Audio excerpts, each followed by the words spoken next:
Si mund të mbështetet dikush i cili pretendon t'i prezantoj masakrat në Kosovë, kur edhe vete ka pranuar që s'ka pasur asnjë kontakt real madje me asnjë familje, nuk ka dalur kur në teren, nuk ka bashkëbiseduar me asnjë të burgosur të burgut të Dubravës. Si mund mbështetet një lloj projekti i tillë? Dhe këtu është, do të mendoj, përgjegjësia është jashtëzakonshme, më tepër se individuale Shkelzen Gashit. Ai mund të ketë drejt bëj çka do si individ. Shteti i Kosovës nuk guxon të mbështesë iniciativa të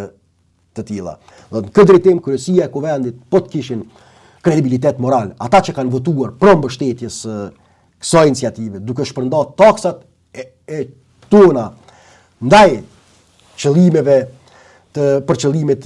përfituese të Shkelzen Gashit, duhet të jepni dorëheqje morale sot pas përfundimit të mbledhjes së kryesisë. Të gjithë ata që i kanë ngritur duart për ta mbështetur një iniciativë të tillë dhe po ashtu edhe në Ministrinë e Punëve të Jashtme persona të cilat e kanë mbështetur këtë iniciativë, sepse është nonsens logjik që të votohet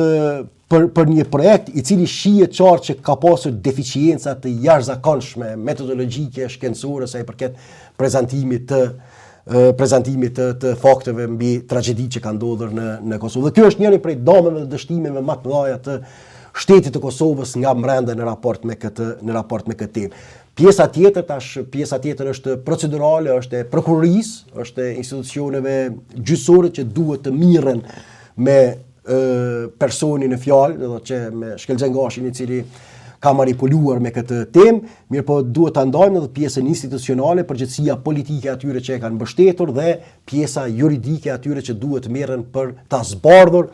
arsyen dhe për të dëshmuar para opinionit publik se mbi çfarë qëllime djallëzore ka bërë veprat.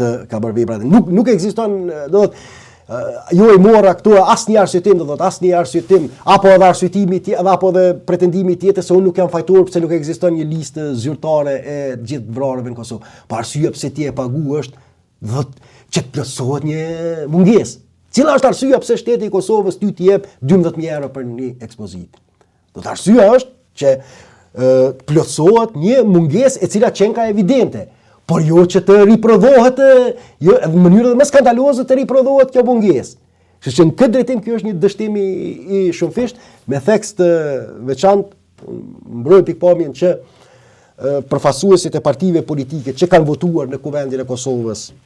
pro mbështetjes financiare nga Lëvizja Vetëvendosje, nga Partia Demokratike e Kosovës, nga Lidhja Demokratike e Kosovës, po të kishin kredibilitet moral ata sot do të shkonin në shtëpi dhe nuk do të tentonin çdo përpjekje për shfaqsim e tyre është e kot, ata janë bashkë pjesëmarrës në këtë abuzim. Arsye pse kanë bërë një gjë të tillë mund të jenë të ndryshme, pushteti mund ta ketë bërë për shkak se Shkelzen Gashi është një apologjet i njohur publik i tyre dhe kjo pastaj na nxjerrë një temë serioze se si pushteti i përdor buxhetin e shtetit për të blerë lojalitetin politik të personave që e mbrojnë, ndërsa ata në opozitë base mund ta kenë bërë edhe ata për kalkulime oportuniste që ta amnistohen nga sulmet e Shkelzen Gashit, sepse ndodhi u pa që presidenti nuk e ka mbështetur këtë iniciativë dhe me njerë filluan sulmet e tij ndaj zonjës Vjosa Osmani, e që u pa qartë që kanë të bëjë pikërisht nga mos mbështetja financiare që i ka ardhur këtë drejtim.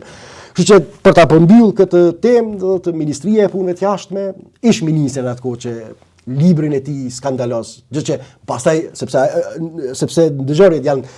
nuk ka asnjë lloj arsyetimi sepse janë ofruar dëshmi që edhe libri është skandaloz. Historiani Durim Abdullah ka ofruar dhënat nëpërmjet një punimi duke treguar mbi defektet e atij libri. Çdo arsyetim politik i atyre që kanë marrë vendime për ta mbështetur një gjë të tillë është i paqëndrueshëm, nuk mund të thonë që nuk e kanë ditur, kanë pasur dhëna akademike që libri nuk ka qenë në rregull dhe Kuvendi i Kosovës po ashtu nuk mund të arsyetohet se nuk ka pasur informata se kush qëndron mbrapa kësaj ekspozite.